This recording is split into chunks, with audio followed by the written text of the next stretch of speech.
Lila Vio. Christmas Eve. The city sparkles like it's trying to make up for all the broken hearts hiding behind its lights. And here I am standing in my office, all glass, quiet, and too clean, pretending that the smell of pine and cinnamon doesn't take me back to that night. I swirl the coffee in my cup, watching the snow pile against the window ledge. My reflection stares back, red lipstick, silk blouse, steady smile. You'd never guess that once. I had nowhere to go on Christmas night. My phone buzzes. A notification pops up from an old family contact, a photo tagged in some Christmas dinner post. They're all there, laughing, glasses raised. The same house that once slammed its door in my face. My chest tightens before I can stop it. I remind myself, you're not that girl anymore, Lila. You built your own life. Still, memories have a cruel way of sneaking in, like cold air through a cracked window. I glance at the framed picture on my desk, Dad and me, from last year's charity gala. His arm around me, proud. He always said, don't ever let one cold night define your whole life. But that night, it did more than define me. It changed everything. Her voice softens, fades into memory as snow continues to fall outside. Lila Vio. I was 16 the night it happened. Christmas lights blinked unevenly along the banister, like they, too, were trying to survive in that house. Dad had done his best, cooked a small dinner, wrapped the few presents we could afford. But ever since he remarried, holidays had turned into something that felt staged. Cold smiles. Whispered tension. The kind of silence that hums between people pretending to be family. My stepmother, Claudia, was dressed in red silk, like she was auditioning for a perfume ad. Her daughter, Megan, kept rolling her eyes every time I spoke. And me? I just tried to stay invisible. Dinner was halfway done, when Claudia set her fork down and sighed. This isn't working, Tom. It's not my job to keep making room for the past. Dad froze, knife in hand, the glaze from the hem dripping like something wounded. Claudia, please, not tonight. But she didn't stop. She turned toward me, her voice sharp enough to cut through every carol playing softly in the background. Lila, your father and I agreed you'd stay with relatives until things settle. There's no room here anymore. For a moment, I thought she was joking. Who says something like that on Christmas? But then I saw the look in her eyes, cold, final, victorious. Dad stood, his chair scraping the floor. If my daughter goes, I go too. The air cracked like glass. Claudia's lips curved into a smirk. Then you both can go. We left with nothing but 2 small suitcases and the snow biting at our faces. I remember the sound of the door slamming behind us, like the world shutting us out. Dad tried to smile as we stood on the curb, our breath fogging in the cold. He wrapped his coat around me, whispering, one day, sweetheart, we'll have our own place. And no one will ever tell us we don't belong. That night, I clutched Mom's old silver locket, the only thing I had left of her, and made myself a silent promise. We'd come back stronger. We'd never need to beg for space in anyone else's life again. The wind swells. Snowflakes fall heavier. The screen fades to white, the beginning of everything that would follow. Lila Vio. The motel we stayed in that winter smelled like burnt coffee and cleaning chemicals. The wallpaper peeled in corners, and the heater made a sound like it was gasping for breath. But it was ours. And somehow, that made it home. Dad found work fixing cars in a small garage outside town. He'd come home with oil stains on his hands, but always a smile for me.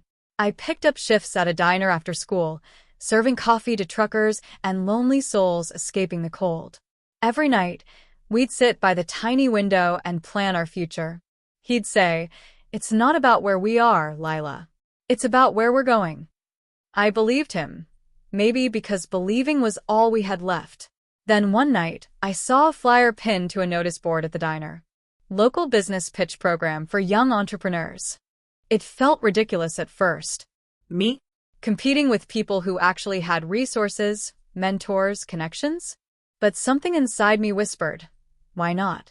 I spent weeks sketching out an idea, a small home decor business built around recycled materials. I'd always loved design. It was Mom's thing, too. Dad helped me gather scraps and wood from the shop, turning trash into prototypes. When I walked into that dusty community hall to present my idea, my hands were shaking. My thrift store blazer didn't quite fit, and my voice trembled through the first minute. But then, I caught Dad's eyes in the crowd, calm, proud, unshakable. And I found my voice. I didn't win first place. But one of the judges, Eleanor Brooks, a retired architect, pulled me aside afterward. She said, "You've got something special, Lila. Not just an idea. A reason." She became my mentor, taught me how to write proposals, pitch investors, and design on a budget. She believed in me before I believed in myself. For years, it was grind and grit. Days at college, nights at the shop. I'd fall asleep with sawdust in my hair and dream of homes filled with light, spaces that made people feel they belonged. Slowly, orders started coming in. Then bigger ones. By 24, I had my first small design studio. By 28, Hayes Interiors had become a recognizable name in 3 states. Through all of it, I kept things quiet. No flashy posts. No updates that screamed, "I made it, Dad." And I just worked, quietly, steadily, turning our pain into something beautiful. And every Christmas, no matter how busy we were, he'd bring out that same silver locket from the night we left. He'd hold it up and say, "See, Lila? You built warmth out of cold." Music swells softly. She exhales, her tone warm but thoughtful. We never bragged. We never gloated. But deep down, I always knew one day the world, and she, would see what we became. Camera pans over city lights as snow begins to fall again, the past about to collide with the present. Lila VO. Every December, our company hosted a holiday benefit, a charity event to fund housing for families who had nowhere to go. I liked that part, the quiet symmetry of giving others what we once needed. This year's event was bigger than ever. Gold lights shimmered across the ballroom, snow fell outside like confetti from heaven, and I was in a floor-length emerald dress that made Dad smile like I was still his little girl. He stood beside me, proud as ever, greeting donors and old friends. And then I saw her. Claudia. The woman who told me there was no room for me. She was standing by the entrance, arm in arm with her daughter, Megan, scanning the crowd like she belonged there. At first, I thought my eyes were playing tricks on me, but then her gaze landed on me and froze. Her smile faltered. Megan's too. They weren't guests. They were looking for help.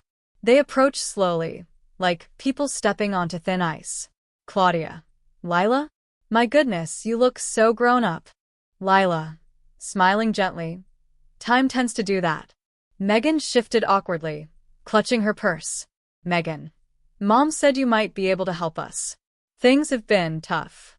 It turned out Claudia's husband, my father's old friend, had lost his business. They'd sold the house. The same house she kicked us out of. Now they needed work, a place to start over. For a moment, I just looked at them. I could almost smell the roasted ham, feel the cold air from that night we stood outside her door. But instead of anger, I felt something else, peace. Dad joined me, his eyes recognizing them instantly. "Claudia. Tom, we had our differences, but maybe we could talk?" Dad. Calmly, "Talk about what?" "You made yourself clear that Christmas, remember?" The silence that followed could have frozen glass. I led them toward a display, a photo wall showing the homes we'd built for struggling families. Our company name glittered across the top, Hayes Interiors and Development, founded by Lila and Thomas Hayes. Claudia blinked, her lips parting. This is yours?" "Lila, ours. We build homes for people who need space and warmth." Her face turned pale. Megan's eyes welled up. They looked around, the crowd greeting me, the staff addressing me as Ms. Hayes. It was written all over their faces: disbelief, guilt, awe. Dad rested his hand on my shoulder, his voice soft. "See, Lila? Told you we'd have our own place one day." I smiled. The irony wasn't lost on anyone. "Lila, you said there was no room for us, but we found space in ourselves." And now we make room for others. For a moment, Claudia just stared. No words, no excuses left. She whispered, barely audible, "I'm sorry." I believed her. Because for the first time, her voice didn't sound superior. It sounded human. The ballroom lights shimmered across her tearful eyes. And for a heartbeat, I saw not the woman who threw us out, but one who'd finally learned what it meant to be outside, looking in. Soft pause. Lila's voice lowers to a reflective hush. Sometimes, life doesn't need revenge. It just needs a full circle moment, the kind where the same door that once closed becomes the one you own the keys to. Music rises. The camera lingers on Lila's calm smile as snow drifts beyond the ballroom windows. Lila VO. Power doesn't always come from shouting. Sometimes, it's the stillness, the way silence fills a room when people finally see who you've become. Claudia and Megan sat across from me, their eyes downcast. The confidence I remembered, gone. Dad stood nearby, leaning against the fireplace, saying nothing. He didn't need to. Claudia, we didn't know how hard things would get. The business failed, and the house. Lila, softly, the same house that once wasn't big enough for us? She winced. Megan's voice cracked. Megan, Mom knows she was wrong. We both do. We just need a chance. Please. I looked at them, really looked. For years, I had imagined this moment 1,000 ways. Anger, triumph, a cold smile. But sitting there, I only felt clarity. Lila, you're asking for help. I won't turn you away. But I don't give out charity. I give chances. Claudia nodded quickly, hopeful. Lila, I'll help you, but with conditions. Their eyes lifted, cautious. I continued. First, you'll both join our community outreach team. You'll work with the Women's Shelter program. Every week, no excuses. You'll see what it feels like to help people who have less, and you'll treat them with dignity. Megan swallowed hard but nodded. Second, there will be no favors, no shortcuts. If you want a job with Hayes Interiors, you'll earn it like everyone else. I won't protect you from failure. Claudia's lips trembled.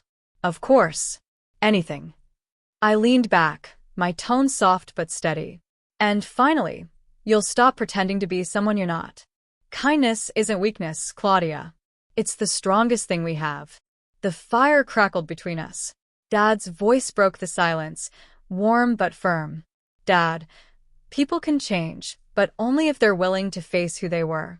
Consider this your new beginning. Claudia wiped her eyes. For the first time, her thank you sounded sincere. Lila stands, smoothing her dress, her voice reflective. Lila VO. I didn't need revenge. All I ever wanted was balance to give what I never got.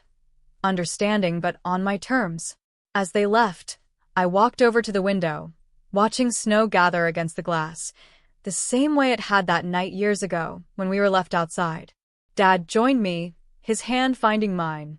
Dad, proud of you, kiddo. You didn't just build a business. You built grace. I smiled, eyes glistening. Lila, guess you taught me how. Camera pans out. The fireplace glows behind them, snow falling gently beyond the window. Peace, at last. Lila VO. It wasn't about winning anymore.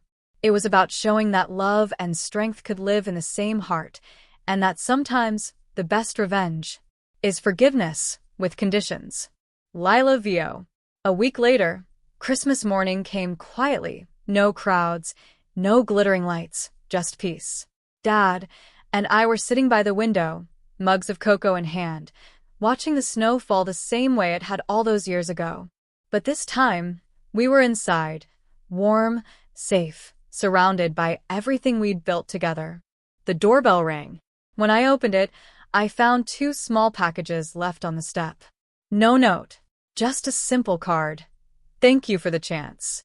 Inside one box was a candle, white, with gold lettering that read, "Room for you." The other held a snowflake ornament. I smiled. I didn't need to check the handwriting. Claudia and Megan had kept their word. Lila VO. Sometimes healing doesn't come with grand apologies or perfect endings. Sometimes it's in small gestures, quiet acknowledgments that say, I understand now. Dad came to stand beside me, resting a hand on my shoulder. Dad, you okay? Lila, softly. Yeah, I think I am. I walked to the fireplace and picked up Mom's silver locket from the mantel, the same one I'd held that night when everything fell apart. I opened it. Inside, next to her photo, was a tiny picture of Dad and me from last year.